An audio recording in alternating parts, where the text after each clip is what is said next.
Comme l'a présenté Marc tout à l'heure, je suis le président directeur général de PSO, Palmarès Sport Organization, qui est une agence de marketing sportif qui existe depuis 2009. Elle a un détachement de l'agence de publicité FCB Palmarès. Nous développons nos activités ici en Afrique de plus en plus avec un bureau ici à Douala. On a ouvert un bureau à Casablanca en 2018 et à Kigali en 2019. Et depuis janvier, avec un associé, on a un bureau à New York.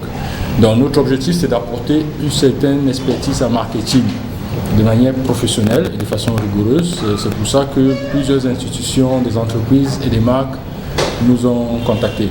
Donc on a lancé un produit, ou plutôt deux produits, mais qui se rejoignent. Donc, il y a un premier qui est le Home Hospitality Premium.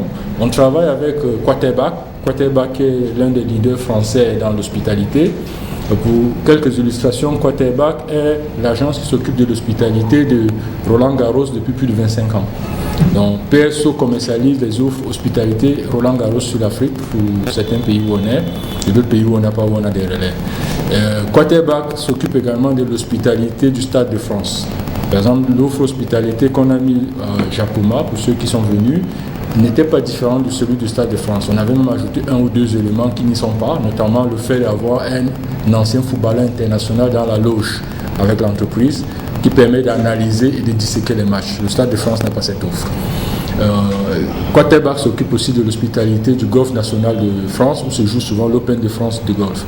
Donc c'est un partenaire mondial qui est assez rompu, auprès de qui on s'est frotté longtemps pour acquérir de l'expérience et on a pu donc implémenter cette expérience déjà lors du CHAN auprès des clients assez rigoureux qui connaissent ce que c'est que l'hospitalité, comme la CAF, comme Total France, comme MTN, comme Wafa Assurance, qui eux ont eu à déjà offrir, le directeur de Wafa Assurance Cameroun a eu à expérimenter l'hospitalité au Maroc lors des 2 Coupes du Monde de clubs qui se sont tenues au Maroc. Donc en travaillant avec eux, on a aussi goûté un peu leurs exigences pour pouvoir mieux nous améliorer. Donc dans ces cas, on a rencontré le président de la FIF avec qui a plus de 3000 membres en Europe et où on a trouvé un intérêt de faire un mariage pour pouvoir développer cette offre hospitalité sur la Coupe d'Afrique et sur l'Afro-Basket au Rwanda où on est un niveau. Donc c'est une offre de 360 degrés, c'est une certaine cible de consommateurs de sport assez différent et assez exigeant, donc à qui on apporte toute une offre qui va jusqu'à la conciergerie. Donc eux veulent venir assister à la Coupe d'Afrique, ils ont vu des magnifiques stades, ils ont vu des belles ambiances, ils ont vu de très bons retours, que ce soit des médias, que ce soit de leurs présidents. Ils sont vraiment intéressés à venir assister à la Coupe d'Afrique. Donc nous, on doit pouvoir les apporter ces services-là de manière à ce qu'ils puissent repartir avec de bons souvenirs. C'est un type de visiteur assez particulier puisqu'ils ont un pouvoir d'achat. C'est un certain type de tourisme sport et business que le Cameroun devrait commencer à s'y habituer. Donc on compte donc capter cette cible ici pendant la Coupe d'Afrique, au Rwanda pendant l'Afro-Basket.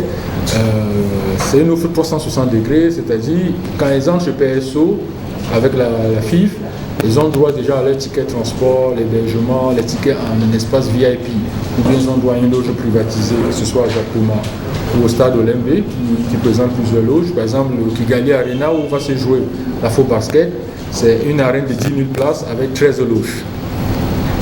Donc il y a de quoi pouvoir satisfaire ce type de clients. Ils ont droit aussi à la visite des sites les jours de non-match. Ils ont droit également à une conciergerie. Donc quand ils sont là, s'ils ont un problème de vêtements, de nos pressing et s'ils ne posent pas les questions, il y a une conciergerie qui va les accompagner. La deuxième plateforme, c'est l'African Business Sport Club, qui est une plateforme de business d'affaires autour du sport. Il faut que l'Afrique commence de plus en plus à s'habituer à ce qu'on appelle le business du sport et même surtout du soft power. C'est-à-dire on a des belles compétitions qu'on organise, on a des magnifiques sportifs qui peuvent attirer le public, mais le problème c'est que très souvent certains pays en Afrique ne tirent pas bénéfice de cela pour développer du business. On a eu un magnifique sportif au Cameroun qui est Samuel Eto'o. Mais j'ai toujours été surpris que ce soit le JICAM ou la Chambre de commerce n'ait jamais organisé une démarche commerciale, peut-être vers la Chambre de commerce de Milan ou la chambre de commerce d'Istanbul, etc. C'est-à-dire, autour des matchs de Lyon, autour des grandes compétitions, on peut réunir des hommes d'affaires. Et quand ces hommes d'affaires viennent et qu'ils s'en vont et laissent des partenariats qui peuvent créer de l'emploi. Si demain, après la CAN, on a fait venir des hommes d'affaires, que ce soit des Africains qui vivent en Europe ou bien des Européens, parce qu'on a des contacts déjà en Italie par exemple, qui viennent au Cameroun, et que dans 6 mois, dans 1 an, on a laissé une usine, une entreprise qui emploie 100 ou 1000 Camerounais, ça serait ça un des gains de la Coupe d'Afrique qu'on aurait eu. Donc la plateforme Africa Sport Business Club, l'idée c'est de réunir chaque fois qu'il y a un grand événement en Afrique, des hommes d'affaires qui ont pour passion le sport, qui ont pour passion l'Afrique, mais qui ont pour passion le business. Donc en quintessence, c'est un peu mon propos, et après je pourrai répondre à vos questions. Merci.